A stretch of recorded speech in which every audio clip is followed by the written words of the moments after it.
അത് ഇന്ത്യയിലെ വലിയ ക്രിക്കറ്റർമാർ ആരെങ്കിലും ആയിരുന്നു എന്നുണ്ടെങ്കിൽ ഇന്ന് രാജ്യം മൊത്തം നിന്ന് കരഞ്ഞേനെ. It's January, and we should be on your screens as a part of a competitive to save what we can.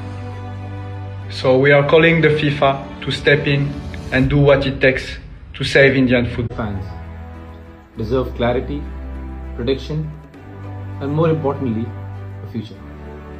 We just want to play football. Please help us do it. ഇവരാരും അവരുടെ personal ലൈഫിന് വേണ്ടിയിട്ടോ professional ലൈഫിന് വേണ്ടി ഡൊണേഷന് വേണ്ടിയിട്ടല്ല അവരാരും ഇപ്പോൾ ഈ വർത്തമാനം പറയുന്നത്. ഇപ്പോൾ ഇന്ത്യൻ ഫുട്ബോൾ അനുഭവിക്കുന്ന ഒരു അനിശ്ചിതാവസ്ഥ ഉണ്ട്. അതായത് ഇന്ത്യൻ സൂപ്പർ ലീഗ് എന്ന് പറയുന്ന ഇന്ത്യയുടെ ഫുട്ബോളിനെ വാർത്തെടുക്കാൻ വേണ്ടി ഏറ്റവും നല്ലൊരു പ്ലാറ്റ്ഫോമായിട്ട് കഴിഞ്ഞ 10 വർഷമായി നടന്നുകൊണ്ടിരിക്കുന്നത് ഈ വർഷം അനിശ്ചിതാവസ്ഥയിലാണ്. അതിൻ്റെ കാരണം എന്ന് പറയുന്നത് അത് നടത്തിപ്പവകാശമുള്ള ആളുകൾ അവരുടെ മാസ്റ്റർ റൈറ്റ്സ് അതിൻ്റെ വ്യവസായത്തിലെ കമേഴ്ഷ്യലായിട്ടുള്ള കാര്യങ്ങൾക്കായുള്ള തർക്കത്തിൽ കോർട്ടിൽ പോയി ഡിസംബറിലെ എഗ്രിമെൻറ്റ് എക്സ്പയർ ആയി. അപ്പോൾ അത് അനിശ്ചിതാവസ്ഥയിലാണ്. ഇതാണ് അറിയാൻ കഴിഞ്ഞ കാര്യം. ഇനി വേറൊരു കാര്യം കൂടി പറയാം. നമ്മൾ മെസ്സി വന്നപ്പോൾ ആഘോഷിച്ചു. എല്ലാ മുഖ്യമന്ത്രിമാരും പോയി അവിടെ തട്ടിക്കളിച്ചു. ബോൾ അടിപൊളി. ഓൾ ഇന്ത്യ ഫുട്ബോൾ ഫെഡറേഷൻ എല്ലാം ഉണ്ട്, ഇവിടെ വ്യവസ്ഥകളുണ്ട്, സർക്കാരുണ്ട്, എല്ലാം ഉണ്ട്. പക്ഷേ ഇവർക്ക് എന്തുകൊണ്ടാണ് ഇങ്ങനെ വന്ന് അപേക്ഷിക്കേണ്ടി വരുന്നത്? ഇന്ത്യൻ ഫുട്ബോൾ എന്ന് പറയുന്നതും ഇന്ത്യൻ സൂപ്പർ ലീഗ് എന്ന് പറയുന്നതും IPL പോലെ എന്തുകൊണ്ട് ഇവർക്ക് അനിശ്ചിതാവസ്ഥ അവസ്ഥയില്ലാതെ നടത്താൻ പറ്റുന്നില്ല?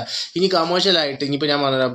അതിൽ കരാറിൽ ഒപ്പിട്ടിരിക്കുന്നത് ഓൾ ഇന്ത്യ ഫുട്ബോൾ ഫെഡറേഷനും അതേപോലെ തന്നെ എനിക്ക് മനസ്സിലാക്കാൻ കഴിഞ്ഞത് റിലയൻസിൻ്റെ സബ്സിഡറി ആയിട്ടുള്ള എന്താ പറയുക ഫുട്ബോൾ സ്പോർട്ട് ഡെവലപ്മെൻറ്റ് ലിമിറ്റഡ് എന്ന് പറയുന്ന ഒരു ഫോമുമായിട്ടുള്ള ഒരു എഗ്രിമെൻ്റാണ്. അതിൽ സ്റ്റാർ സ്പോർട്സും കൂടി ഉണ്ട് എന്നുള്ളതാണ് എനിക്ക് വിക്കിപീഡിയയിൽ നിന്ന് മനസ്സിലാക്കിയ കാര്യം.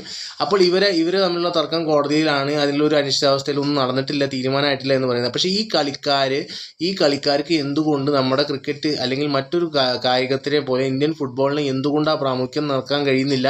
അത്രയും ദാരിദ്ര്യാവസ്ഥയിലാണോ ഇന്ത്യ അല്ലെങ്കിൽ ഇന്ത്യൻ സർക്കാർ അല്ലെങ്കിൽ കായിക ഡിപ്പാർട്ട്മെൻറ്റ് എന്നുള്ളത് ചോദിക്കാനുള്ള ആർജവം എല്ലാ സംസ്ഥാനങ്ങൾക്കും വേണം. ഇതിൻ്റെ ഓൾ ഇന്ത്യ ഫുട്ബോൾ ഫെഡറേഷൻ ഇതിൻ്റെ ചുമതല ഏറ്റെടുത്ത് ഈ കളിക്കാരുടെ അനിശ്ചിതാവസ്ഥ തീർക്കാനുള്ള ഇതൊരു 1-2 പ്രാവശ്യമായിട്ട് പറഞ്ഞുകൊണ്ടിരിക്കുന്നുണ്ട്.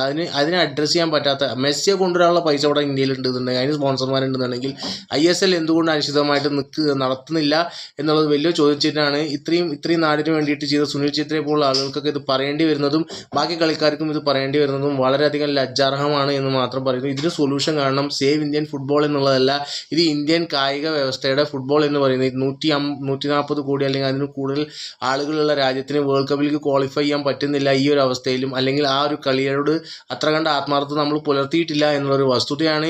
ചുരുക്കം ചില സംസ്ഥാനങ്ങൾ, അതിൽ കേരളമുണ്ട്, ബംഗാളുണ്ട്, അങ്ങനെ ചുരുക്കം ചില സംസ്ഥാനങ്ങൾ ഒഴിച്ചു കഴിഞ്ഞാൽ ബാക്കി എല്ലാവരുടെയും ഈ കളിയെ നമുക്ക് അതുപോലെ പോഷിപ്പിച്ച് എടുക്കാൻ കഴിഞ്ഞിട്ടില്ല എന്നുള്ളതൊരു വസ്തുതയാണ് എന്ന് പറഞ്ഞുകൊണ്ട് നിർത്തുന്നു.